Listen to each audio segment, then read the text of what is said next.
29 ಅಭ್ಯಾಸಗಳನ್ನ ಮುಗಿಸಿ 30ನೇ ಅಭ್ಯಾಸವನ್ನ ನಾವು ಮಾಡ್ಲಿಕ್ಕಿದ್ದೇವೆ. ನೀವು ಕೇಳ್ಬೋದು 30ನೇ ಅಭ್ಯಾಸ ಏನ್ ಅವಶ್ಯಕತೆ ಏನ್ರಿ ಅಂತ. ಅವಶ್ಯ ಅದರಲ್ಲಿ ನೀವು ಇದನ್ನ ಸಂದೇಶ ಕೇಳಿದ್ಮೇಲೆ ನಿಮ್ಗೆ ಗೊತ್ತಾಗ್ತದೆ ಅದರ ಮಹತ್ವ ಮತ್ತು ಅದರಲ್ಲಿರ್ತಕ್ಕಂತಹ ಒಂದು ಆಸಕ್ತಿಯನ್ನು ನಮಗೆ ಕೇಳಿಸುವಂತಹ ವಿಷಯಗಳು ಎಷ್ಟು ಇವೆ ಎಂಬುದನ್ನ ನಾವು ಕಂಡುಕೊಂಡು ದೇವರಿಗೆ ಸ್ತೋತ್ರ ಹೇಳಲಿಕ್ಕೆ ಸಾಧ್ಯವಾಗ್ತದೆ. ಅಪೊಸ್ತಲರ ಕೃತ್ಯ ಇಟ್ಸ್ ಎ ಚಾಲೆಂಜಿಂಗ್ ಬುಕ್. ಇದೊಂದು ಬಹಳ ಆಹ್ವಾನದಾಯಕವಾದಂತಹ ಒಂದು ಪುಸ್ತಕ ಆಗಿದೆ. ಇದನ್ನು ನೀವು ಯಾವ ರೀತಿಯಾಗಿ ಓದ್ತಾ ಹೋಗ್ತೀರಿ, ಎಷ್ಟು ಸಲ ಓದ್ತೀರಿ ಅಷ್ಟು ಸಲ ನಿಮ್ಗೆ ಇಟ್ ಗಿವ್ಸ್ ಚಾಲೆಂಜ್. ಪ್ರತಿ ಸಲ ನಿಮ್ಗೆ ಅದೊಂದು ಆಹ್ವಾನವನ್ನು ಕೊಡ್ತದೆ. ಇದು ಬಹಳ ಅವಶ್ಯ ನಮ್ಮ ಕ್ರಿಸ್ತಿಯ ಜೀವನದಲ್ಲಿ. ಇಲ್ಲದೆ ಹೋದ್ರೆ ನಮ್ಮ ಕ್ರಿಸ್ತಿಯ ಜೀವನ ಅದೊಂದು ಸಾಧಾರಣವಾದಂತ ಅಂದ್ರೆ ಜಸ್ಟ್ ರೂಟೀನ್ ಆಗಿ ಹೋಗ್ಬಿಡ್ತದೆ. ನಮ್ಮ ಜೀವನದಲ್ಲಿ ಒಂದು ಗುರಿ ಇಲ್ದಿದ್ರೆ ಮುಟ್ಲಿಕ್ಕೆ ಆಗುದಿಲ್ಲ. ಆದ ಕಾರಣ ನಮ್ಮ ಜೀವನದಲ್ಲಿ ಗುರಿ ಬಹಳ ಮುಖ್ಯ. We should aim. ಆದ ಕಾರಣ ಹೇಳ್ತಾರಲ್ಲ, if you want to shoot, have an aim, then shoot. ಸುಮ್ಮನೆ ಗಾಳಿಯಲ್ಲಿ ಗುಂಡು ಹಾರಿಸಿದ್ರೆ ಉಪಯೋಗ ಇಲ್ಲ.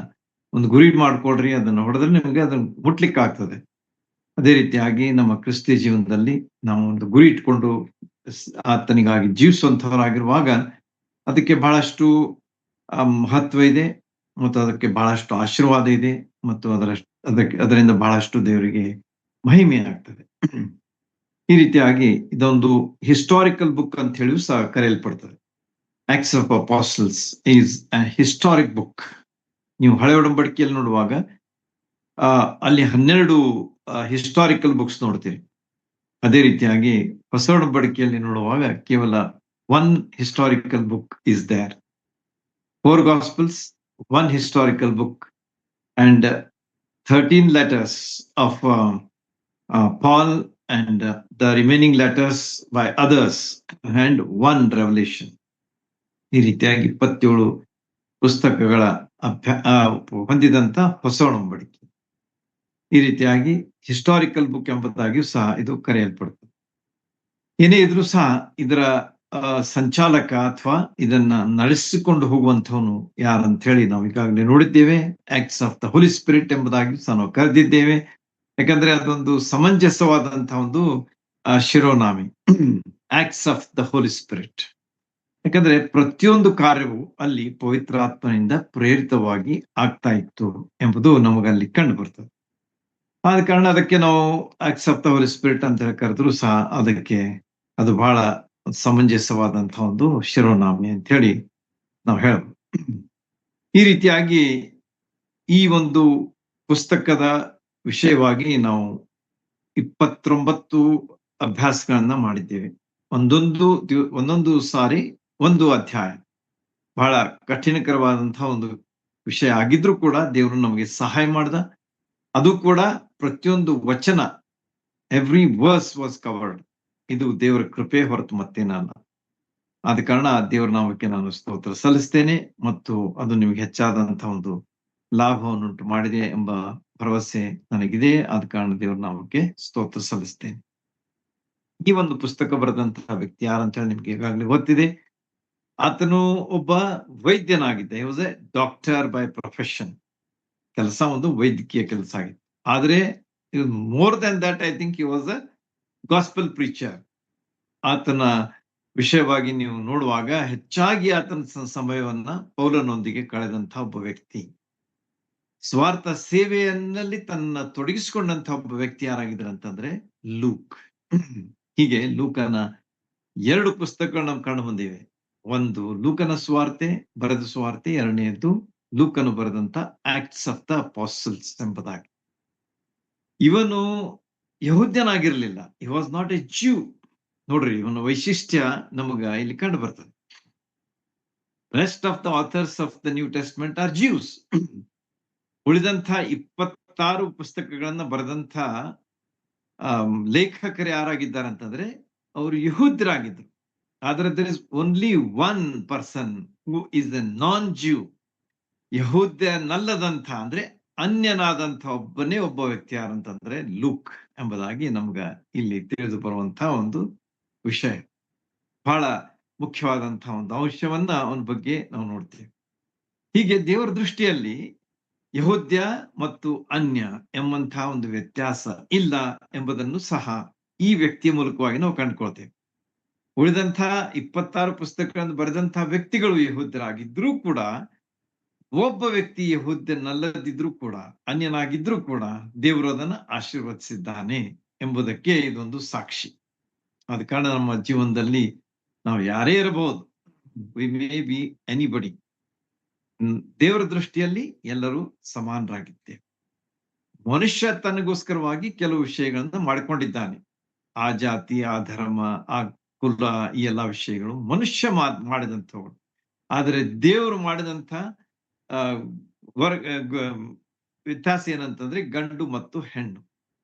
ಈ ಗಂಡು ಮತ್ತು ಹೆಣ್ಣನ್ನ ಉಂಟು ಮಾಡಿದಂತಹ ದೇವರು ಅಷ್ಟೇ, ಬೇರೆ ಏನೋ ದೇವರಲ್ಲಿ ನಾವು ಮಾಡಿದಂತಹ ವ್ಯತ್ಯಾಸ ನೋಡುದಿಲ್ಲ.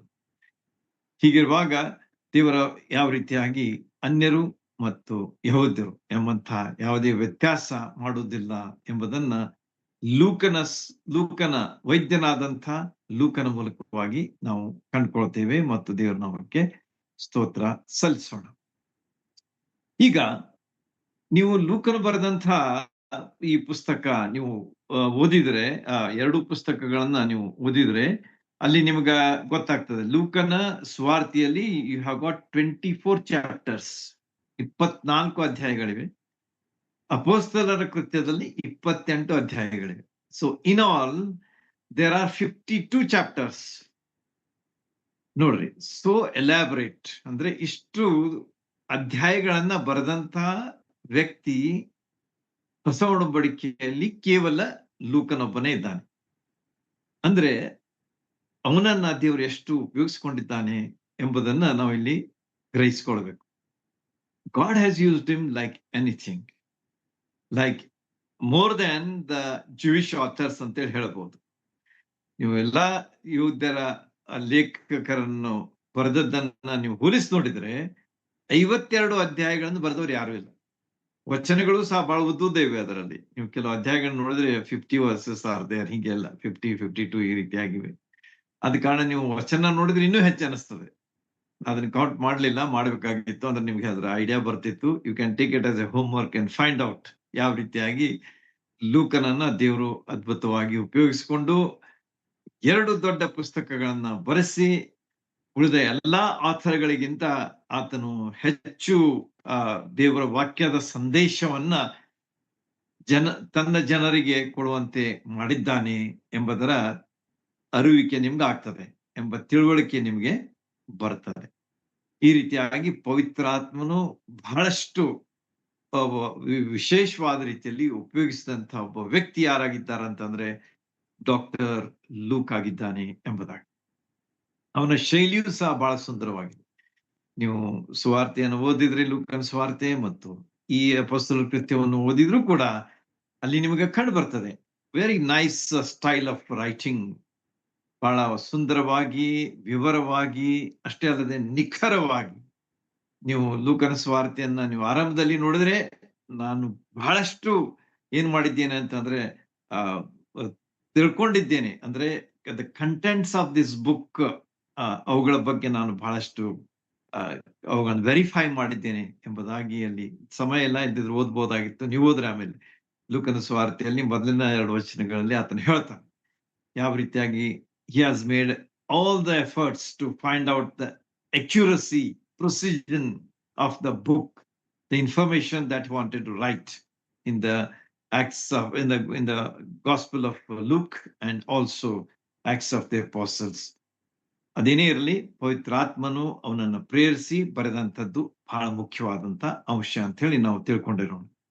ಈ ರೀತಿಯಾಗಿ ನಿಖರ, ಸುಂದರ, ವಿವರವಾಗಿ ಬರೆದಂತಹ ಒಬ್ಬ ವ್ಯಕ್ತಿ ಡಾಕ್ಟರ್ ಲೂಕ್ ಎಂಬುದಾಗಿ ನಾವು ನೆನಪಿಟ್ಕೊಂಡಿರೋಣ. This is important also to remember about the author of the book. ಆಮೇಲೆ ಏನಾಗ್ತದೆ ಅಂತಂದ್ರೆ, ಇವನು ಪೌಲನ ಸಮುದ್ರ ಪ್ರಯಾಣಗಳಲ್ಲಿ ಕಂಪ್ಯಾನಿಯನ್ ಆಗಿದ್ದ. He was a co-passenger with Apostle Paul ಎಂಬುದಾಗಿ, especially in the voyages, the 3 voyages that he makes first missionary journey, second missionary journey and third missionary journey. ಈ 3 ಸಮುದ್ರ ಪ್ರಯಾಣಗಳಲ್ಲಿ ಪೌಲನೊಂದಿಗಿದ್ದುಕೊಂಡು ಸೇವೆ ಮಾಡಿದಂತಹ ವ್ಯಕ್ತಿ ಡಾಕ್ಟರ್ ಲೂಕ್ ಆಗಿದ್ದಾನೆ ಎಂಬುದಾಗಿ ನಮಗ ತಿಳಿದು ಬರ್ತದೆ. ಈ ರೀತಿಯಾಗಿ ಪೌಲನ ಒಂದು ಸಂಬಂಧದಲ್ಲಿ ಇದ್ದುಕೊಂಡು ಅವನ ಅನ್ಯೋನ್ಯತೆಯಲ್ಲಿ, ಅವನ ಸಹವಾಸದಲ್ಲಿ ಆತನು ಇದ್ದು ಬಹಳಷ್ಟು ಪ್ರಯೋಜನ, ಆತ್ಮೀಯ ಒಂದು ಪ್ರಯೋಜನ ಹೊಂದಿದ್ದಾನೆ ಅಂತ ಹೇಳಿ ನಮಗೆ ಕಂಡು ಬರ್ತದೆ.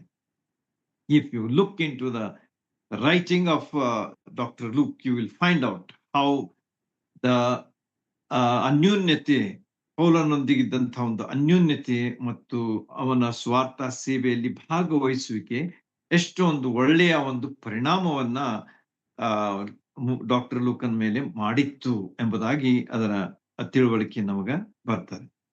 ಈ ರೀತಿಯಾಗಿ ನಾವು ಕೂಡ ನಮಗಿರ್ತಕ್ಕಂಥ ಒಂದು ಪಾಠ ಇದರಿಂದ ನಾವು ಕಲಿಯುವುದು ಏನಂತಂದ್ರೆ, we should also be the workers together. ನಾವು ಕೊರಿಂಥದವರಿಗೆ ಬರೆದ ಪತ್ರದಲ್ಲಿ ಪೌಲನನ್ನು ಮಾತಾಡ್ತಾನೆ, ನಾವು ಕ್ರಿಸ್ತನ ಜೊತೆ ಕೆಲಸದವರು ಎಂಬುದಾಗಿ ಹೇಳ್ತಾನೆ. ನೋಡ್ರಿ ಎಷ್ಟು ಸುಂದರವಾದಂತಹ ವಚನ. We are workers together for the lord Jesus Christ ಎಂಬುದಾಗಿ. ಆದ ಕಾರಣ ನಾವು ಒಟ್ಟಾಗಿ ಸೇರಿಕೊಂಡು ಆತನ ಸೇವೆಯನ್ನ ಫಲಪ್ರದವಾಗಿ ಮಾಡಬೇಕಾದಂತ ಗುರಿ ಇಟ್ಕೊಂಡು ಹೋಗಬೇಕಾದಂತ ಅವಶ್ಯ. ನಾನು ಮಾಡ್ತೇನೆ, ನೀನು ಮಾಡ್ತಿ, ಅವರು ಮಾಡ್ತಾರೆ, ಇದು ಮುಖ್ಯ ಅಲ್ಲ. ವರ್ಕರ್ಸ್ ಟುಗೆದರ್ ಎಂಬುದಾಗಿ ಪೌಲನು ಅಲ್ಲಿ ಹೇಳುವುದಕ್ಕೆ ಕಾರಣ ಏನಂತಂದ್ರೆ, ಒಟ್ಟಾಗಿ ಮಾಡಿದಂತಹ ಒಂದು ಸೇವೆಗೆ ಬಹಳಷ್ಟು ಅದರಲ್ಲಿ ಬಹಳಷ್ಟು ಫಲ ಇರ್ತದೆ, ಬಲ ಇರ್ತದೆ ಎಂಬುದು ನಮಗ ಇಲ್ಲಿ ಕಂಡು ಬರುವಂತಹ ಒಂದು ವಿಚಾರ.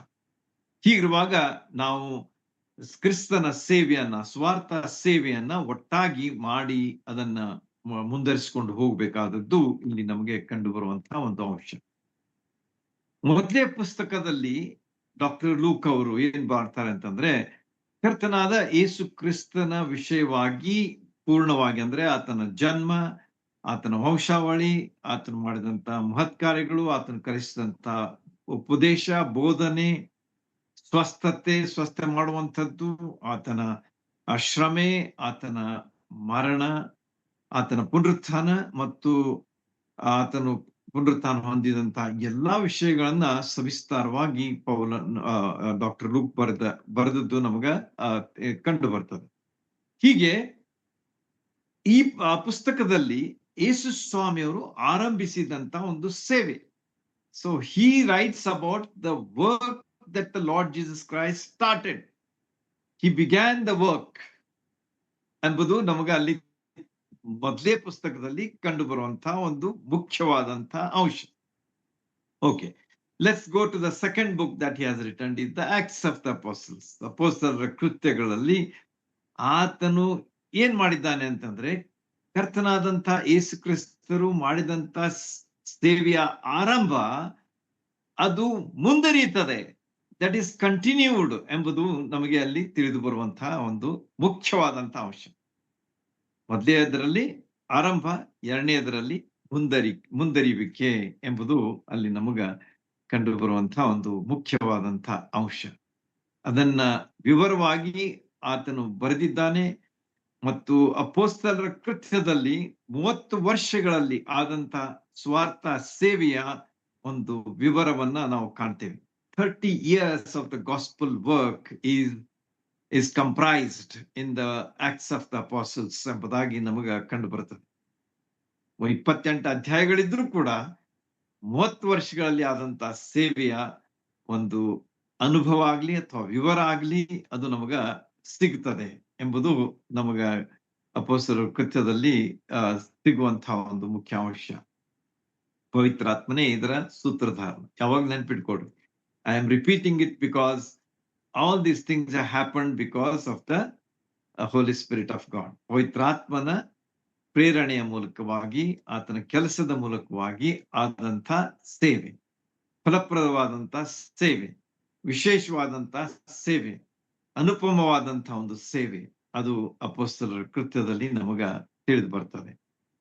ಈ ಪುಸ್ತಕದಲ್ಲಿ ಅನೇಕ ವ್ಯಕ್ತಿಗಳನ್ನ ನಾವು ನೋಡ್ತೇವೆ. We have seen many, at least few people ಎಂಬುದಾಗಿ, ಅಂದ್ರೆ ಮೇನ್ ಕ್ಯಾರೆಕ್ಟರ್ಸ್, ಮುಖ್ಯವಾದಂತಹ ಕ್ಯಾರೆಕ್ಟರ್ಸ್ ಅಂದ್ರೆ ವ್ಯಕ್ತಿಗಳು ನಮಗಲ್ಲಿ ಪಾತ್ರಧಾರಿಗಳು ಅನ್ರಿ ಅಥವಾ ವ್ಯಕ್ತಿಗಳನ್ರಿ. ಅವ್ರು ಯಾರು ಅಂತ ಹೇಳಿ ನಾವು ಪ್ರಶ್ನಿಸುವಾಗ ನೀವೆಲ್ಲರೂ ಹೇಳ್ತೀರಿ.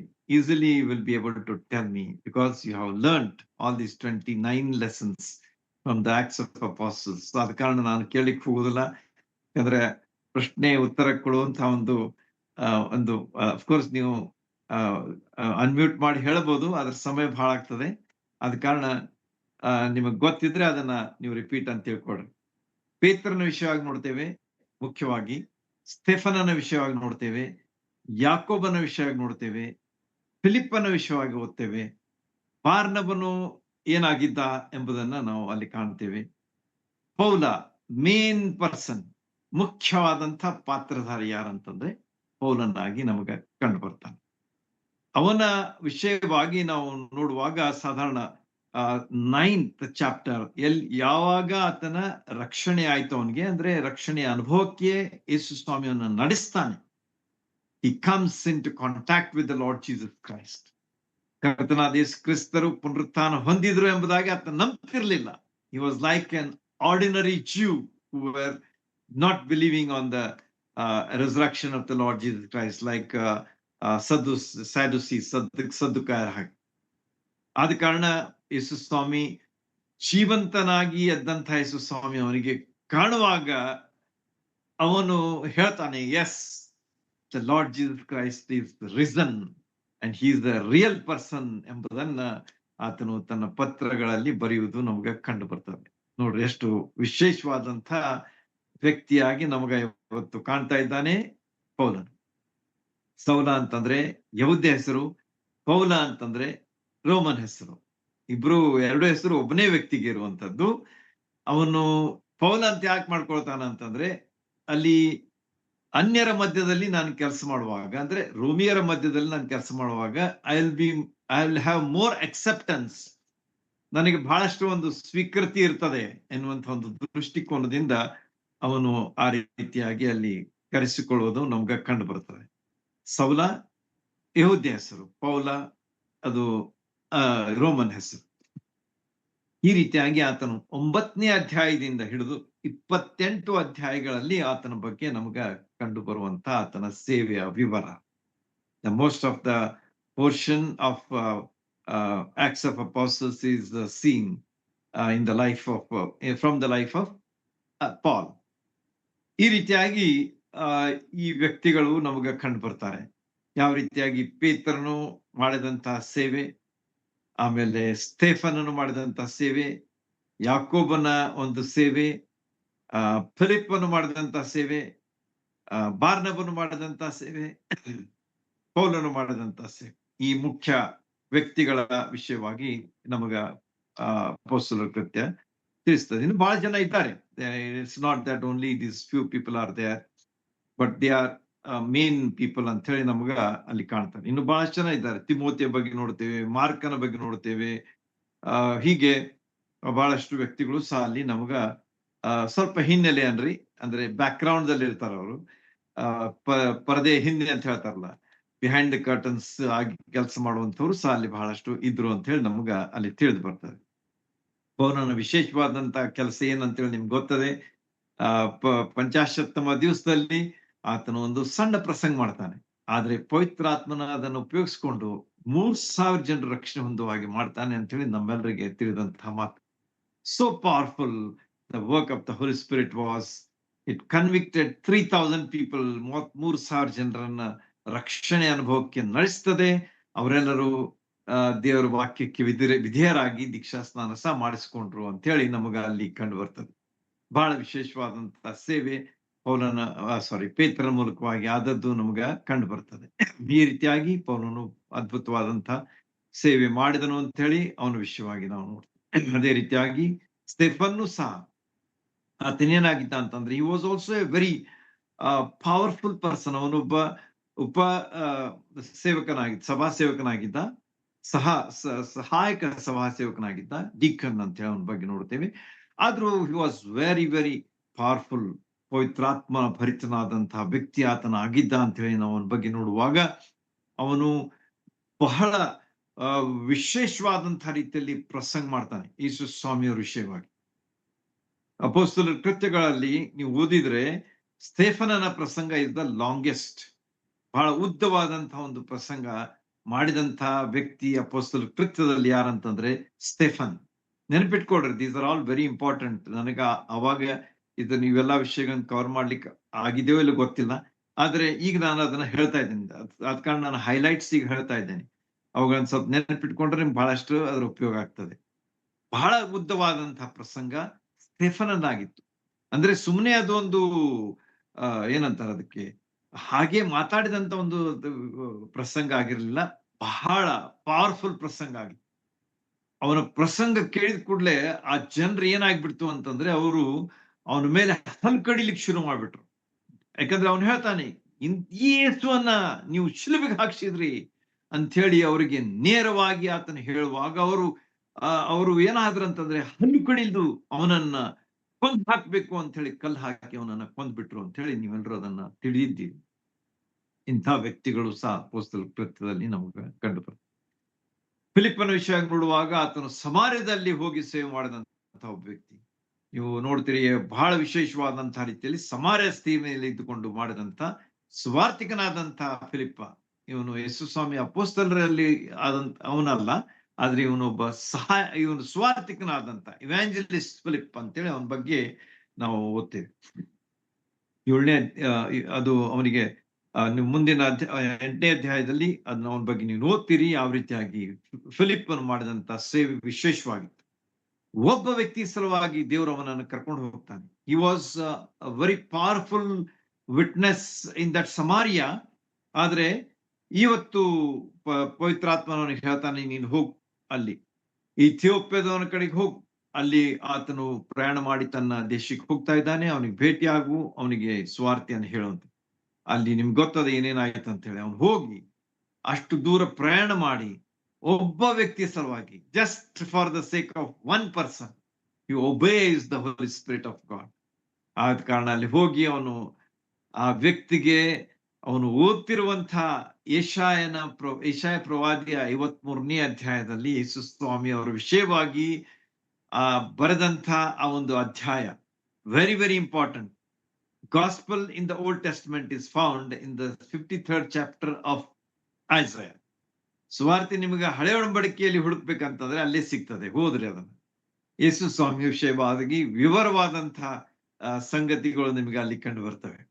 ಯಾವ ರೀತಿಯಾಗಿ ಸುವಾರ್ತೆ ನಾವು ಹೊಸ ಒಡಂಬಡಿಕೆಯಲ್ಲಿ ನೋಡ್ತೇವೆ, ಆದ್ರೆ ಹಳೆ ಒಡಂಬಡಿಕೆಯಲ್ಲಿ ಸಹ ಸುವಾರ್ತೆಯ ವಿವರವನ್ನ ಯೆಶಾಯ ಪ್ರವಾದಿ ಪವಿತ್ರಾತ್ಮನಿಂದ ಪ್ರೇರಿತನಾಗಿ ಅದ್ರಲ್ಲಿ ಬರೆದಂಥದ್ದು ನಮಗೆ ಕಂಡು ಬರ್ತದೆ. ಬಹಳ ಸುಂದರವಾದಂತಹ ವಿಚಾರಗಳಲ್ಲಿವೆ, ಬಹಳ ವಿಶೇಷವಾದಂತಹ ವಿಚಾರಗಳಿವೆ, ಬಹಳ ಮಹತ್ವಪೂರ್ಣವಾದಂತಹ ಸಂದೇಶ ಅಲ್ಲಿ ನಮಗ ಕಾಣ್ತದೆ.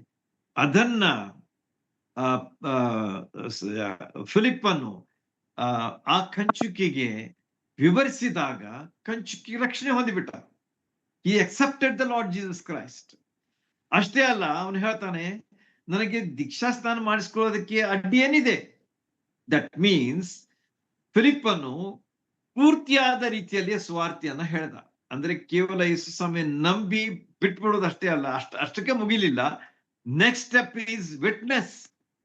ಯೇಸು ಸ್ವಾಮಿಗೋಸ್ಕರವಾಗಿ ನೀನು ಸಾಕ್ಷಿ ಆಗ್ಬೇಕಂತಂದ್ರೆ ದೀಕ್ಷಾಸ್ನಾನ ಮಾಡಿಸ್ಕೊಂಡು ಯೇಸು ಸ್ವಾಮಿ ಹೇಳಿದಂತ ಮಾತಿಗೆ ವಿಧೇಯತೆಯನ್ನ ನೀನು ತೋರಿಸ್ಬೇಕು ಎಂಬುದಾಗಿ ಹೇಳಿದ್ದು ಅಲ್ಲಿ ನಮ್ಗ ಕಂಡು ಬರ್ತದೆ. ಅದಕ್ಕೂ ಅವನು ಒಪ್ಕೊಂಡು ಬಿಟ್ಟ. What hinders me to obey in the waters of baptism ಎಂಬುದಾಗಿ ಅದನ್ನ ಕೇಳಿದಾಗ ಫಿಲಿಪ್ ಹೇಳ್ದ, ಓಕೆ ನಡೀರಿ, ಹಂಗಾರ ನೀವು ರೆಡಿ ಇದ್ದೀರಿ ಅಂತ ನಾನು ಕೊಟ್ಟೆ ಬಿಡ್ತೇನೆ ಅಂತೇಳಿ ಅವನ್ನ ಕರ್ಕೊಂಡು ಹೋಗಿ ನೀರಿನಲ್ಲಿ ದೀಕ್ಷಾಸ್ನಾನ ಆತನಿಗೆ ಮಾಡಿಸಿದ್ದು ನಿಮ್ಮೆಲ್ಲರಿಗೆ ಗೊತ್ತಿದ್ದಂತಹ ವಿಷಯ. ಎಷ್ಟು ಅದ್ಭುತವಾದ ರೀತಿಯಲ್ಲಿ ಆಕ್ಟ್ಸ್ ಆಫ್ ಅಪಾಸಲ್ಸ್ ದಲ್ಲಿ ಕೆಲಸ ನಡೀತಿತ್ತು ಅಂತ ಹೇಳಿ ನೀವೆಲ್ಲರೂ ತಿಳಿದಿದ್ದೀರಿ. ಅದನ್ನ ನಾನು ಜಸ್ಟ್ ನಿಮ್ಗೆ ಹೈಲೈಟ್ ಮಾಡ್ತಾ ಇದ್ದೇನೆ. ಈ ರೀತಿಯಾಗಿ ಇಥಿಯೋಪ್ಯ ದೇಶಕ್ಕೆ, ಆಫ್ರಿಕಾ ಖಂಡಕ್ಕೆ ಸ್ವಾರ್ತೆ ಯಾವ ರೀತಿಯಾಗಿ ತಲುಪಿತು ಒಬ್ಬ ವ್ಯಕ್ತಿಯ ಮೂಲಕವಾಗಿ ಎಂಬುದಾಗಿ ಅಲ್ಲಿ ನಮಗ ಫಿಲಿಪ್ಪನ ಸ್ವಾರ್ಥ ಸೇವೆ ಮೂಲಕವಾಗಿ ಕಂಡು ಬಂದಂತ ಒಂದು ಅಂಶ. ಬಾರ್ನಬನ ವಿಷಯವಾಗಿ ನೀವು ನೋಡುವಾಗ, ಬಾರ್ನಬ ಏನಾಗಿದ್ದ ಅಂತಂದ್ರೆ, ಹಿ was not A main line speaker ಅಂತ ಅನ್ಸುದಿಲ್ಲ. ಅವನು ಯಾವ ಪ್ರಸಂಗ ಮಾಡ್ದ ಅಥವಾ ಏನು ಅವನ ವಿಷಯವಾಗಿ ಹೆಚ್ಚಿನ ವಿವರ ನಮಗೆ ತಿಳಿದಿದ್ರು ಕೂಡ, ಅವನ ಒಂದು ದೊಡ್ಡ ಗುಣ ಏನಂತಂದ್ರೆ ಪ್ರೋತ್ಸಾಹಿಸುವಂಥದ್ದು. He encouraged Paul in a great way. ಬಹಳ ಅದ್ಭುತವಾದ ರೀತಿಯಲ್ಲಿ, ಬಹಳ ದೊಡ್ಡ ರೀತಿಯಲ್ಲಿ ಸೌಲನಿಗೆ ಅಂದ್ರೆ ಪೌಲನಾದಂತ ಸೌಲನಿಗೆ ಯಾವಾಗ ರಕ್ಷಣೆ ಅನುಭವಕ್ಕೆ ಬರ್ತಾನೆ ಅವಾಗ ಅವನನ್ನ ಪ್ರೋತ್ಸಾಹಿಸ್ತಾನೆ. ಬೇರೆ ಯಾರು ನಂಬುದಿಲ್ಲ ಅವನನ್ನ. ಕ್ರಿಸ್ತ ಹಿಂಸಕ ಅಂತ ಹೇಳಿ ಅವನನ್ನ ಗುರುತಿಸ್ತಾರೆ. ಆದ್ರೆ ಬಾರ್ನಬನು ಅವನ ಸಾಕ್ಷಿಯನ್ನ ಕೇಳಿದ ಮೇಲೆ ನಂಬ್ತಾನೆ. ಅವನನ್ನು ನಂಬಿ ಅವನಿಗೆ ಪ್ರೋತ್ಸಾಹ ಕೊಟ್ಟ ಕೂಡಲೇ ಸೌಲ ಹೆಚ್ಚಿನ ಒಂದು ಪ್ರೋತ್ಸಾಹ ಪಡ್ಕೊಂಡವನಾಗಿ ಕ್ರಿಸ್ತನ ಸೇವೆಯಲ್ಲಿ ಮುಂದೆ ಬರ್ತಾನೆ ಎಂಬುದನ್ನ ನೀವು ಬಾರ್ನಬನ ಮೂಲಕವಾಗಿ ಕಾಣ್ತೀರಿ. ಅದೇ ರೀತಿಯಾಗಿ ಇನ್ನೊಂದು ಅಂಶ ನಮಗೆ ಜಾನ್ ಮಾರ್ಕನ ಸಲುವಾಗಿ ನಾವು ನೋಡ್ತೇವೆ. ಇದೇ ಪೌಲ, ಬಾರ್ನಬ, ಮಾರ್ಕ ಸಮುದ್ರ ಪ್ರಯಾಣದಲ್ಲಿರುವಾಗ ಮಾರ್ಕ ಬಹಳ ಸಣ್ಣವಿದ್ದ. He was a very young chap. ಅವನಿಗೆ ಮುಂದಿರ್ತಕ್ಕಂಥ ವಿಷಯಗಳನ್ನ ನೋಡಿದಾಗ ಅವನಿಗೆ ಏನ್ ಅನ್ಸ್ತು ನಾನು ನಿಮಗೆ ಹೇಳಿದ್ದೇನೆ ಅಲ್ಲಿ, ಅದ್ರ ಬಗ್ಗೆ ಹೆಚ್ಚು ವಿವರಿಸಿ ಹೇಳುದಿಲ್ಲ, ಸಮಯ ಆಗ್ತದೆ ಅಂತ ಹೇಳಿ. ಅವನೇನ್ ಮಾಡ್ಬಿಟ್ಟ ಅಂತಂದ್ರೆ ಬಿಟ್ಟು ಹೋಗ್ಬಿಟ್ಟವ. He left the company of Paul and Barnabas and he went back home. ಯೆರೂಸಲೇಮಿಗೆ ಬಂದ್ಬಿಟ್ಟ ಅಂತ ಹೇಳಿ ಅವನ ಬಗ್ಗೆ ಅಲ್ಲಿ ಓದ್. ನೆಕ್ಸ್ಟ್ ಟೈಮ್ ಈ ಮಾತು ಬಂದಾಗ ಪೌಲ ಹೇಳ್ತಾನೆ, he was a very strict man, very ಅಂದ್ರೆ ಬಹಳ ಡಿಸಿಪ್ಲಿನೇರಿಯನ್ ಆಗಿದ್ದ, ಅವನು ಬಹಳ ಶಿಸ್ತು ಪಾಲಕನಾಗಿದ್ದ.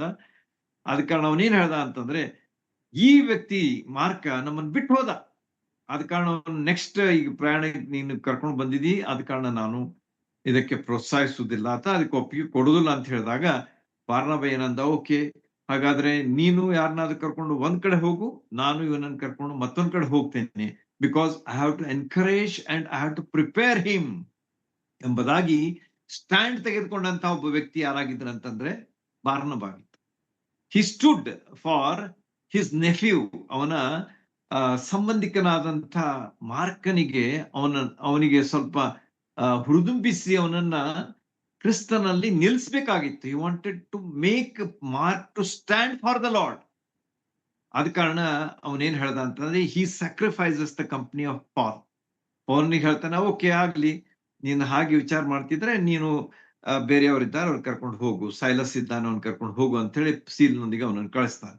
ಆಮೇಲೆ ಇವನು ಮಾರ್ಕನನ್ನ ಕರ್ಕೊಂಡು ಬೇರೆ ಒಂದು ದಿಶೆಯಲ್ಲಿ ಹೋಗಿ ಪ್ರಯಾಣ ಮಾಡಿ ಅಲ್ಲಿ ಸ್ವಾರ್ಥಿಯನ್ನ ಸಾರ್ತಾರೆ.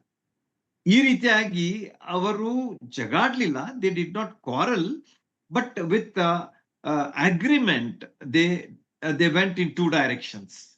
ದಟ್ ವಾಸ್ ವೆರಿ ಫ್ರೂಟ್ಫುಲ್ ಅಂತ ಹೇಳಬಹುದು. ಯಾಕಂದ್ರೆ simultaneously in two places the gospel was preached. ನೋಡ್ರಿ, ಈ ಕಡೆ ಬಾರ್ನಬ ಮತ್ತು ಮಾರ್ಕರು ಸ್ವಾರ್ಥ ಸಾರ್ತಾ ಇದ್ದಾರೆ, ಮತ್ತೊಂದು ಕಡೆಗೆ ಪೌಲ ಮತ್ತು ಸೀಲರು ಸ್ವಾರ್ಥ ಸಾರ್ತಾ ಇದ್ದಾರೆ. ನೋಡ್ರಿ, ಎಷ್ಟು ವಿಶೇಷವಾದಂತಹ ಅಂಶಗಳು ನಮಗೆ ಇಲ್ಲಿ ಕಂಡು ಬರ್ತವೆ. We have to note these things and observe these things and make use of these things. ಆದ ಕಾರಣ ನಮ್ಮ ಕ್ರಿಸ್ತಿಯ ಜೀವನದಲ್ಲಿ ಇವೆಲ್ಲ ನಮಗ ಬಹಳ ಪ್ರೋತ್ಸಾಹಕಾರಿಯಾದಂತಹ ಅಂಶಗಳನ್ನ ನಮಗ ಕೊಡುವಂತ ವಿಷಯಗಳಾಗಿವೆ. ಮುಂದೇನಾಗ್ತದೆ ನಿಮಗೆ ಗೊತ್ತದೆ, ಹೆರೋದನ ವಿಷಯವಾಗಿ ಇವನೇನ್ ಮಾಡ್ಬಿಟ್ಟ ಅಂತಂದ್ರೆ ಯಾಕೋಬನನ್ನು ಕೊಲಿಸ್ಬಿಟ್ಟ. First person to be killed after Stephen. Stephen ಮೊದಲೇ ರಕ್ತ ಸಾಕ್ಷಿ ಆದ, ಆಮೇಲೆ ಯಾಕೋಬನನ್ನ ಕೊಲಿಸ್ಬಿಡ್ತಾನೆ 12ನೇ ಅಧ್ಯಾಯಕ್ಕೆ ನೀವು ಬರುವಾಗ. ಆಮೇಲೆ ತಾನು ಒಂದು ಉಪನ್ಯಾಸ ಮಾಡ್ತಾನೆ. ಆಗ ಜನರೆಲ್ಲ ಬಹಳಷ್ಟು ಅವನನ್ನು ಪ್ರಶಂಸೆ ಮಾಡ್ಲಿಕ್ಕೆ ಶುರು ಮಾಡಿದಾಗ ಆ ಗೌರವವನ್ನ ತಾನು ತೆಗೆದುಕೊಂಡದ್ರಿಂದ ಏನಾಯ್ತು ಅಂತ ಹೇಳಿ ಅಲ್ಲಿ ನೋಡ್ತೀರಿ ಅಂತಂದ್ರೆ, ಹುಳ ಬಿದ್ದು ಸತ್ತು ಹೋದನು ಅಂತ. Herod was a king, but in the sight of God he did not give the glory to God, but he took the glory to himself. ಆಗ ದೇವರು ಅವನನ್ನು ಹುಳ ಬಿದ್ದು ಸಾಯುವಂತೆ ಮಾಡಿದ. ಯಾಕೋಬನನ್ನ ಕೊಲಿಸುವಾಗ ಅವನಿಗೆ ಬಹಳ ಖುಷಿ ಪಟ್ಟಿದ್ದ. ಯಾಕೆ? ನಾನು I have pleased the Jews, ಯಹೂದ್ಯರನ್ನ ನಾನು ಖುಷಿ ಪಡಿಸಿದ್ದೇನೆ ಅಂತ ಹೇಳಿ ಬಹಳ ಖುಷಿ ಪಟ್ಟಿದ್ದ. ಆದ್ರೆ ಈಗೇನಾಯ್ತು, ಅಂತ ಹುಳ ಬಿದ್ದು ಹಾಳಾಗಿ ಸತ್ತು ಹೋದ ಅಂತ ಹೇಳಿ ಅವನ ಬಗ್ಗೆ ನಾವು ಕಾಣ್ತೇವೆ. ಈ ರೀತಿಯಾಗಿ ದೇವರು ತನ್ನ ವಿಶೇಷವಾದಂತ ಕಾರ್ಯವನ್ನ, ಪವಿತ್ರಾತ್ಮನ ಕಾರ್ಯವನ್ನ ಬೇರೆ ಬೇರೆ ವಿಧವಾದ ರೀತಿಯಲ್ಲಿ ಬೇರೆ ಬೇರೆ ವ್ಯಕ್ತಿಗಳ ಮಧ್ಯದಲ್ಲಿ ಮಾಡುವುದು ನಮಗೆ ಅಪೊಸ್ತಲರ ಕೃತ್ಯದಲ್ಲಿ ಕಂಡು ಬರುವಂತ ವಿಶೇಷವಾದಂತ ಅಂಶ. ಓಕೆ, ನೆಕ್ಸ್ಟ್ ಈಗ ಮುಖ್ಯವಾದಂತಹ ವಿಚಾರ ಅಪೊಸ್ತಲರ ಕೃತ್ಯದಲ್ಲಿ ಯಾವ್ದು ಕಂಡು ಬರ್ತದೆ ನಮಗೆ ಅಂತಂದ್ರೆ, ದ ವರ್ಡ್ ಆಫ್ ಗಾಡ್, ದೇವರ ವಾಕ್ಯದ ವಿಷಯವಾಗಿ ನಮಗ ಅಪೊಸ್ತಲರ ಕೃತ್ಯದಲ್ಲಿ ಬಹಳ ಒತ್ತು ಕೊಟ್ಟು ಹೇಳಿದಂತ ಅಂಶಗಳು ನಮಗೆ ಕಂಡು ಬರ್ತವೆ. ನನಗೆ ಓದ್ಲಿಕ್ಕೆ ಸಮಯ ಇಲ್ಲ, ಜಸ್ಟ್ ರೆಫರೆನ್ಸ್ ಹೇಳ್ತೇನೆ, ನೋಟ್ ಮಾಡ್ಕೊಡ್ರಿ, ಅವು ನಿಮಗೆ ಬಹಳಷ್ಟು ಸಹಾಯಕಾರಿಯಾಗಿರ್ತವೆ. Acts of Apostles 6th chapter 7th verse, 6ನೇ ಅಧ್ಯಾಯ 7ನೇ ವಚನ, 9ನೇ ಅಧ್ಯಾಯ 31ನೇ ವಚನ, 12ನೇ ಅಧ್ಯಾಯ 24ನೇ ವಚನ, 16ನೇ ಅಧ್ಯಾಯ 5ನೇ ವಚನ. ಈ 4 ರೆಫರೆನ್ಸ್ ಗಳನ್ನ, ಸತ್ಯವೇದ ಭಾಗಗಳನ್ನ ತೆಗೆದು ಓದಿದ್ರೆ 6, 7, 9, 31, 12, 24 and 16 verse 5. ಇಲ್ಲಿ ಏನು ಕಂಡು ಬರ್ತದೆ ಅಂತಂದ್ರೆ, ದೇವರ ವಾಕ್ಯ ವೃದ್ಧಿ ಆಯ್ತು ಅಂತ ಹೇಳಿ 2 ಕಡೆ ಬರ್ತದೆ. ಮತ್ತೆರಡು ಕಡೆಗೆ ಏನ್ ನೋಡ್ತೀವಿ ಅಂದ್ರೆ, ಸಭೆಯು ಬೆಳೆಯುತ್ತಾ ವಿಶ್ವಾಸಿಗಳು ಹೆಚ್ಚಾಗ್ತಾ ಹೋದ್ರು ಎಂಬಂತಹ ಅಂಶ ಅಲ್ಲಿ ನಮಗ ಕಂಡು ಬರ್ತದೆ. ಆದ ಕಾರಣ ದೇವರ ವಾಕ್ಯದ ಮಹತ್ವ ನಮಗ ಅಪೊಸ್ತಲರ ಕೃತ್ಯ ತಿಳಿಸ್ತದೆ. ನಾವು ದೇವರ ವಾಕ್ಯಕ್ಕೆ ಹೆಚ್ಚಾದಂತ ಮಹತ್ವ ಕೊಡಬೇಕಾಗಿದೆ ನಮ್ಮ ಜೀವನದಲ್ಲಿ. ಎಷ್ಟು ನಾವು ಹೆಚ್ಚು ಓದ್ತೇವೆ, ದೇವರ ವಾಕ್ಯ ಧ್ಯಾನ ಮಾಡ್ತೇವೆ, ತಿಳ್ಕೊಳ್ತೇವೆ, ಅದನ್ನ ಇತರಿಗೆ ಹೇಳ್ತೇವೆ, ಅಷ್ಟು ನಮಗ ಆತ್ಮೀಯ ಶಕ್ತಿ ಸಿಗ್ತದೆ, ಬಲ ಸಿಗ್ತದೆ, ನಮ್ಮ ಸಾಕ್ಷಿ ಹೇಳುವುದಕ್ಕೆ ನಮಗೆ ಸಹಾಯ ಮಾಡ್ತದೆ. The more you know about Lord Jesus Christ, the more strong you become in your spiritual life. This is the secret. ಇದು ಒಂದು ರಹಸ್ಯ, ಅಂದ್ರೆ ಇಟ್ಸ್ ಓಪನ್ ಸೀಕ್ರೆಟ್. ಆದ ಕಾರಣ ನೀವು ಇದನ್ನ ಯಾವಾಗಲೂ ಗಟ್ಟಿಯಾಗಿ ಹಿಡ್ಕೊಂಡು ಅದನ್ನ ಮಾಡ್ತಾ ಹೋಗ್ರಿ. ಆಗ ನೀವು ನಿಮ್ಮ ಆತ್ಮೀಯ ಜೀವನದಲ್ಲಿ ಬಲವನ್ನ ಕಾಣ್ತೀರಿ, ನಿಮ್ಮ ಸೇವೆ ಫಲಪ್ರದವಾಗಿರ್ತದೆ, ನಿಮ್ಮ ಜೀವನ ಸಾಕ್ಷಿಯಾಗಿರ್ತದೆ, ನಿಮ್ಮ ಸೇವೆ ಅದು ಬಹಳ ಬಹಳ ಫಲಕಾರಿಯಾಗಿರ್ತದೆ.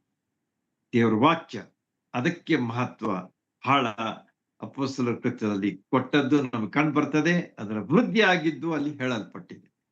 ಈ ರೀತಿಯಾಗಿ ದೇವರ ವಾಕ್ಯ ನಮ್ಮ ಜೀವನದಲ್ಲಿ ಹೆಚ್ಚೆಚ್ಚಾಗಿ ಇರಲಿ. ಅವರು ಹೇಳ್ತಾನೆ ನಮಗೆ, ಕೊಲೊಸ್ಸೆಯವರಿಗೆ ಬರೆದ ಪತ್ರ 3ನೇ ಅಧ್ಯಾಯ 16ನೇ ವಚನದಲ್ಲಿ, this is my favourite verse. ಅದೇನ್ ಹೇಳ್ತಾರೆ ಅಂತಂದ್ರೆ, ಕ್ರಿಸ್ತನ ವಾಕ್ಯವು ನಿಮ್ಮ ಹೃದಯಗಳಲ್ಲಿ ಸಮೃದ್ಧಿಯಾಗಿ ವಾಸಿಸಲಿ. ನಾನು ಅದಕ್ಕೆ ಹೇಳ್ತಿರ್ತೇನೆ, be rich in God's word. ದೇವರ ವಾಕ್ಯದಲ್ಲಿ ಶ್ರೀಮಂತರಾಗಿರ್ಲಿ. ಹಣದ ಶ್ರೀಮಂತಿಕೆ, ಬೇರೆ ಬೇರೆ ವಸ್ತುಗಳ ಶ್ರೀಮಂತಿಕೆ, ಅದು ಬೇರೆ ಈ ಲೋಕದ ರೀತಿಯಲ್ಲಿ. ಆದರೆ ದೇವರ ದೃಷ್ಟಿಯಲ್ಲಿ ನಾವು ಶ್ರೀಮಂತರಾಗಬೇಕಾದ್ರೆ ನಾವೇನ್ ಮಾಡ್ಬೇಕಂತಂದ್ರೆ, ದೇವರ ವಾಕ್ಯದಲ್ಲಿ ನಾವು ಆಸಕ್ತಿ ತೆಗೆದುಕೊಳ್ಳಬೇಕು, ಅದರಲ್ಲಿ ವೃದ್ಧಿ ಆಗಬೇಕು, ಅದು ನಮ್ಮಲ್ಲಿ ವಾಸಿಸಬೇಕು ಎಂಬುದನ್ನ ಪೌಲನು ಕೊಲೊಸ್ಸೆಯವರಿಗೆ ಬರೆದ ಪತ್ರ 3ನೇ ಅಧ್ಯಾಯ 16ನೇ ವಚನದಲ್ಲಿ ಹೇಳಿದ್ದಾನೆ. Remember it and also practice it. ಈ ರೀತಿಯಾಗಿ ನಮ್ಮ ಇಲ್ಲಿ ನಮಗ ಕಂಡು ಬರುವಂತಹ ವಿಷಯಗಳನ್ನ ನಾವು ನೋಡ್ತೀವಿ. ದೇವರ ವಾಕ್ಯ ಯಾವ ರೀತಿಯಾಗಿ ಹೆಚ್ಚಾಯ್ತು ಮತ್ತು ನಮ್ಮ ಜೀವನದಲ್ಲಿ ಸಹ ಅದು ಹೆಚ್ಚಾಗ್ತಾ ಬರಬೇಕಂತ ಹೇಳಿ. ಸುವಾರ್ತೆ ಮೊದಲು ಯಹೂದ್ಯರಿಗಾಗಿ ಅಷ್ಟೇ ಇತ್ತು. It was there in the beginning for only Jews. ನೀವು ಪೇತ್ರ ಮಾಡಿದಂತ ಸೇವೆ ವಿಶೇಷವಾಗಿ ಯಹೂದ್ಯರ ಮಧ್ಯದಲ್ಲಿ ಇತ್ತ ಅಂತ ಹೇಳಿ ನೋಡ್ತೇವೆ. ಆದ್ರೆ ಅದು ಮುಂದರಿತಾ ಹೋದಾಗ ಅವ್ರು ಏನ್ ಮಾಡಿದ್ರು ಅಂತಂದ್ರೆ, ಯಹೂದ್ಯರು ನಂಬ್ತಿರ್ಲಿಲ್ಲ. They are not believing on the lord Jesus Christ. ಕ್ರಿಸ್ತನನ್ನ ಸಿಲುಬೆಗೆ ಹಾಕಿದ್ರು ಅವರು. ಯಾರು? ಯಹೂದ್ಯರೇ. ತನ್ನ ಜನರೇ ಆತನ ಅವರ ಬಳಿಗೆ ಬಂದನು, ಅವರನ್ನ ಸ್ವೀಕರಿಸಲಿಲ್ಲ ಎಂಬುದಾಗಿ ದೇವರ ವಾಕ್ಯದಲ್ಲಿ ನೋಡ್ತೇವೆ. ಅದನ್ನು ಸಿಲುಬೆಗೆ ಹಾಕಿಸು ಎಂಬುದಾಗಿ ಕೂಗಿದಂತಹ ವ್ಯಕ್ತಿಗಳು ಯಾರಾಗಿದ್ರು ಅಂತಂದ್ರೆ ಯಹೂದ್ಯರಾಗಿದ್ರು.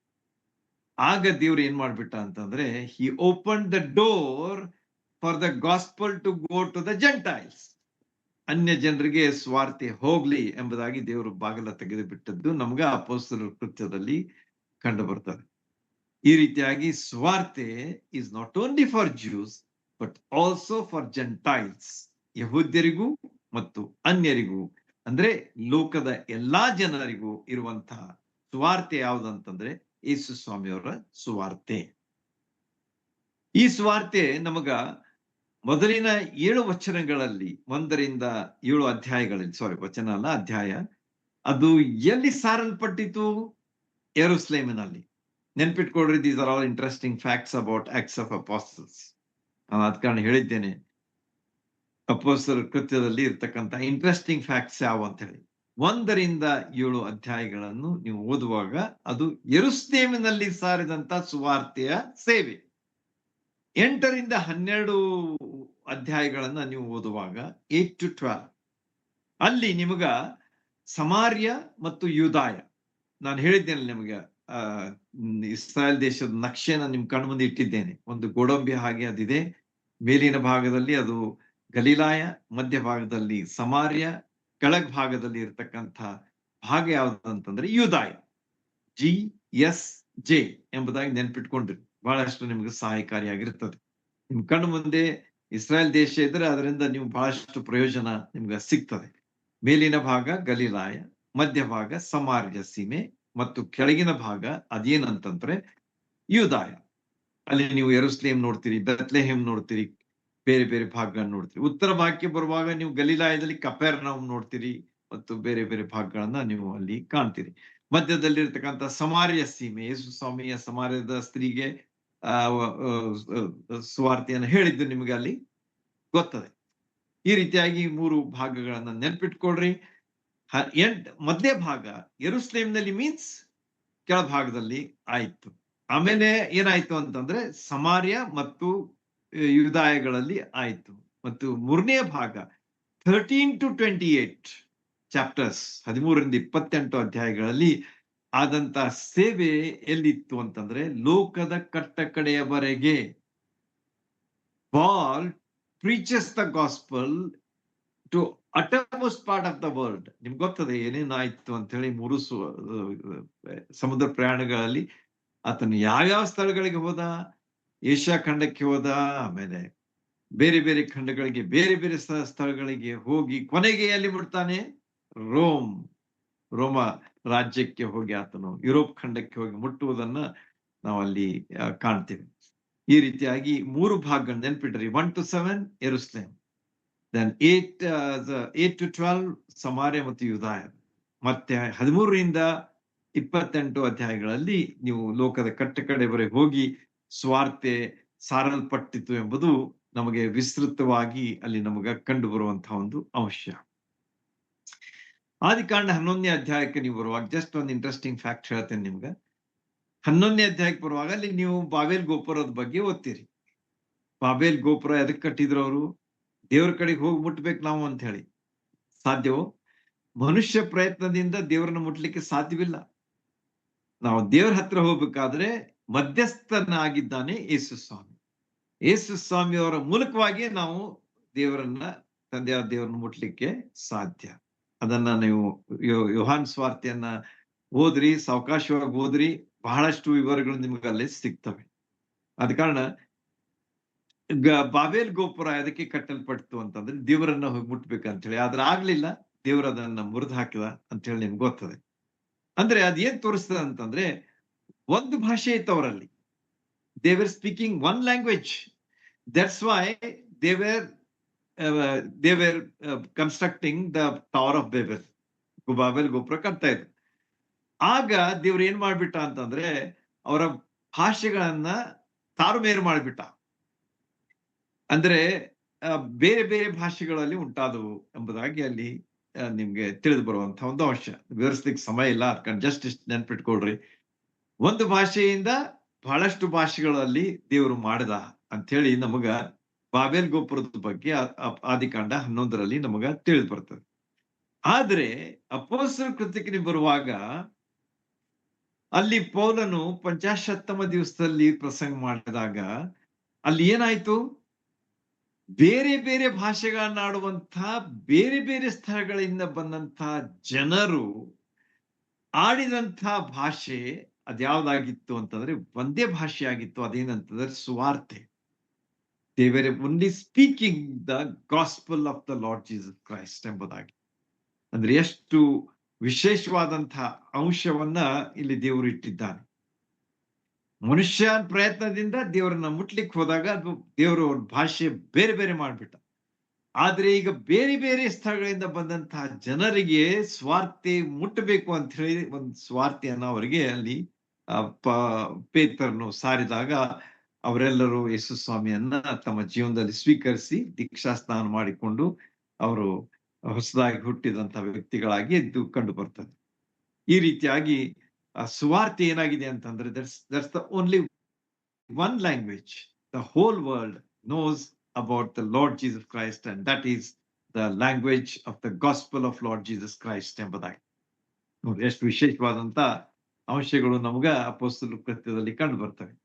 ಸ್ವಾರ್ಥ ಕಾರ್ಯ ಏನಾಗಿತ್ತು ಅಂತಂದ್ರೆ ಬೃಹತ್ ಪ್ರಮಾಣದಲ್ಲಿ, ಅಂದ್ರೆ ಬಹಳ ದೊಡ್ಡ ರೀತಿಯಲ್ಲಿ, it was large scale, English ನಲ್ಲಿ ಹೇಳ್ತಾರೆ ಲಾರ್ಜ್ ಸ್ಕೇಲ್, ಬಹಳ ಬೃಹತ್ ಪ್ರಮಾಣದಲ್ಲಿ ಪವಿತ್ರಾತ್ಮನ ಮೂಲಕವಾಗಿ ಆದಂತಹ ಒಂದು ಸೇವೆ ನಿಜ.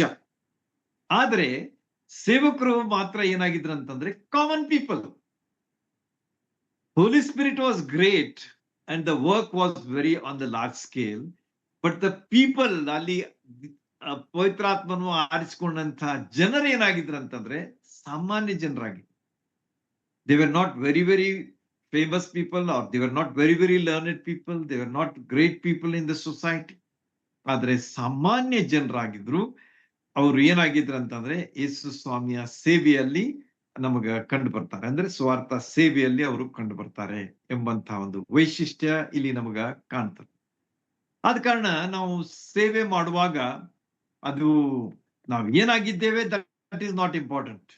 ನಾನೇನಪ್ಪ ಬಹಳ ಕಲ್ತರ ನನಗೆ ಸೇವೆ ಮಾಡ್ಲಿಕ್ಕೆ ಆಗ್ತದೆ, ನಾನು ಸತ್ಯವೇದದ ಶಾಲೆಗೆ ಹೋದ್ರೆ ನಾನು ಸೇವೆ ಮಾಡ್ಲಿಕ್ಕೆ ಆಗ್ತದೆ, ಮತ್ತು ನಾನು ಬಹಳಷ್ಟು ನನಗೆ ಗೊತ್ತಿದ್ರೆ ನಾನು ಸೇವೆ ಮಾಡ್ಲಿಕ್ಕೆ ಆಗ್ತದೆ, ಅನೇಕ ವಿಷಯಗಳು ನಮ್ಮ ತಲೆಯಲ್ಲಿ ಇರ್ತವೆ. ಆದ್ರೆ ಸೇವೆ ಮಾಡೋದಕ್ಕೆ ಅವುಗಳ ಅವಶ್ಯಕತೆ ಇಲ್ಲ, ಮನಸ್ಸು ಬಹಳ ಅವಶ್ಯ. We should be ready. ನಮ್ಮ ಮನಸ್ಸು ಯಾವಾಗ ಸಿದ್ಧ ಆಗಿರ್ತದೆ, where there is will there is way ಅಂತ ಹೇಳ್ತಾರಲ್ಲ, ಅದು ಇಲ್ಲಿ ನಮಗ ಕಂಡು ಬರುವಂತಹ ಒಂದು ಅಂಶ.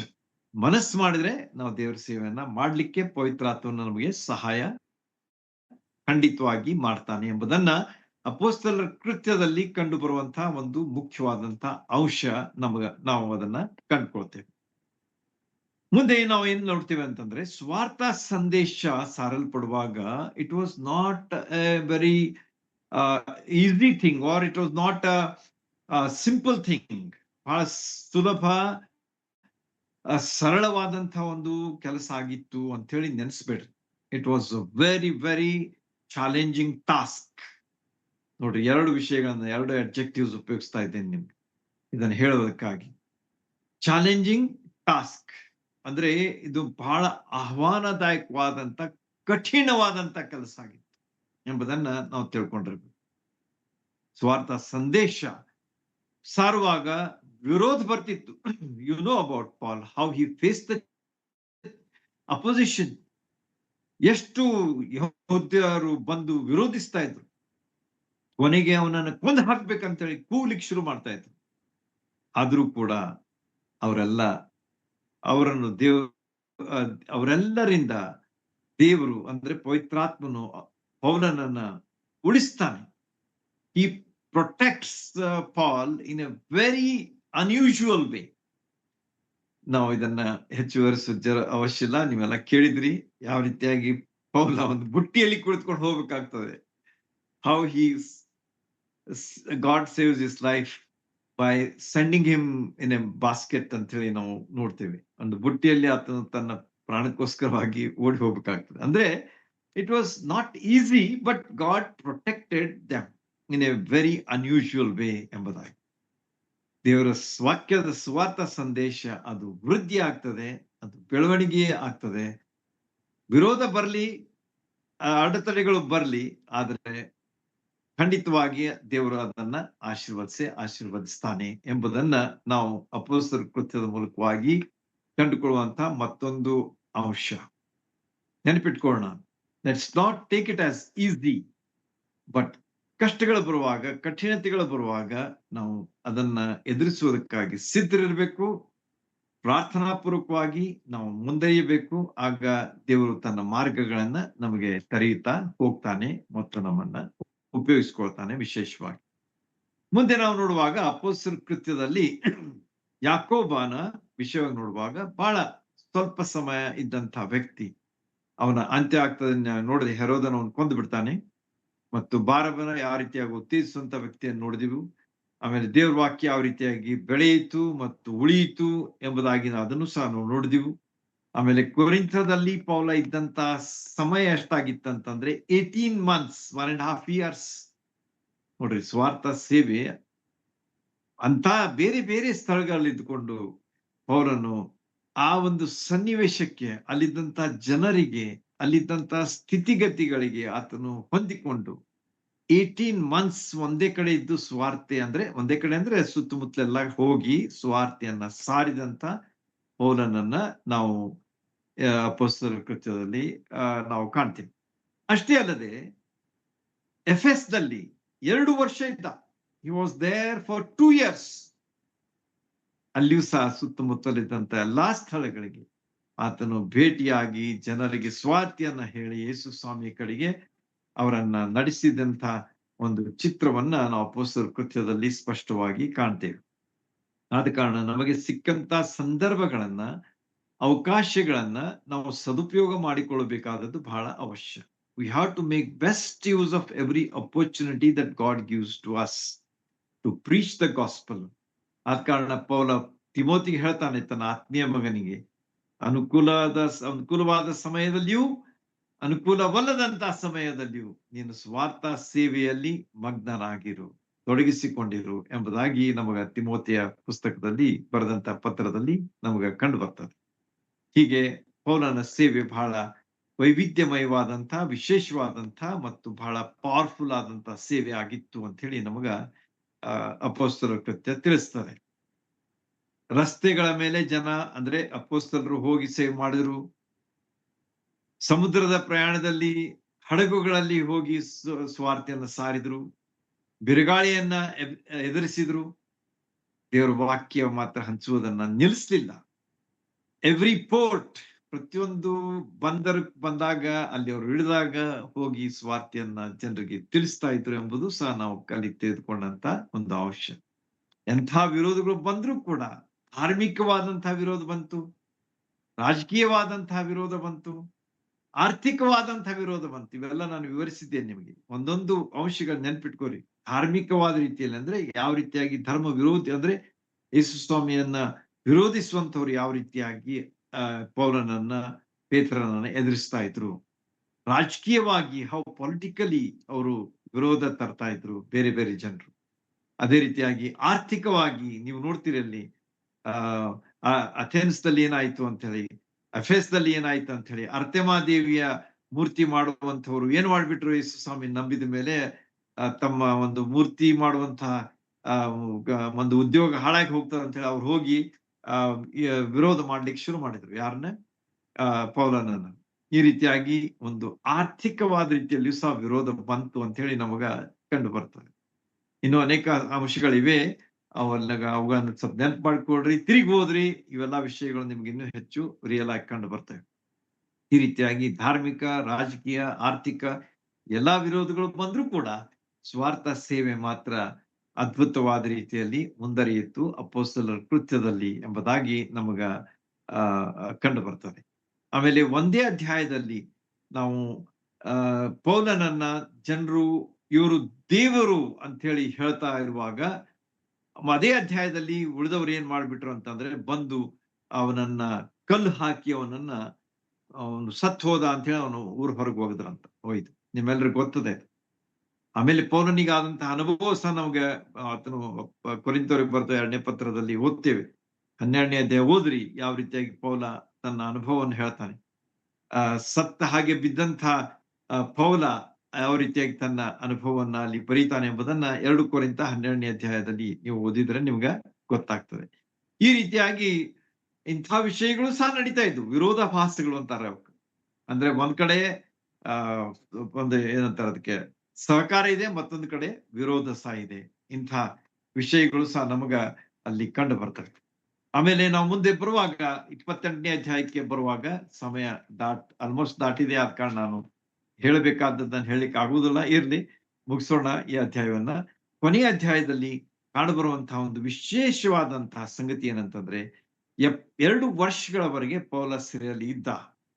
ಅವನೇನ್ ಮಾಡ್ದ ಎನ್ನುವಂತಹ 4-5 ಅಂಶಗಳನ್ನ ನಾವು ನೆನ್ಪಿಟ್ಕೊಂಡು, these are very very important.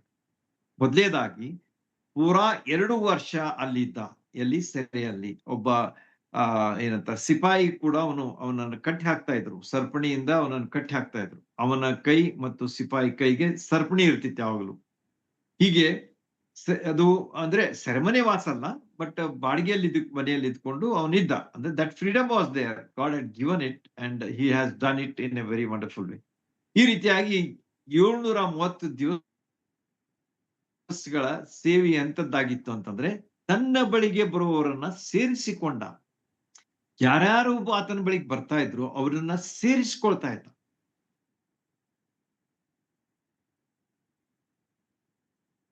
He never used to reject anybody.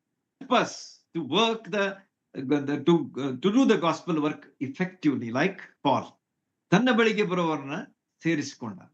ನಮ್ಮ ಜೀವನದಲ್ಲಿ ನಾವು ಎಷ್ಟೋ ಸಲ ಏನ್ ಮಾಡ್ತೇವೆ, we have our pets and favourites. ಅಂದ್ರೆ ನಮ್ಗೆ ಯಾರು ಬೇಕು ಅವರೇ ಇರಬೇಕು, ಅವ್ರಿಗೆ ನಾನು ಹೇಳಬೇಕು ಅಂತ ಅನೇಕ ವಿಚಾರಗಳು ನಮ್ಮಲ್ಲಿ ಇರ್ತವೆ. ಆದ್ರೆ ಪೌಲನ ಜೀವನ ಹಂಗಿರ್ಲಿಲ್ಲ. ಯಾರು ಬರ್ತಾ ಇದ್ರು ಅವನ ಕಡೆಗೆ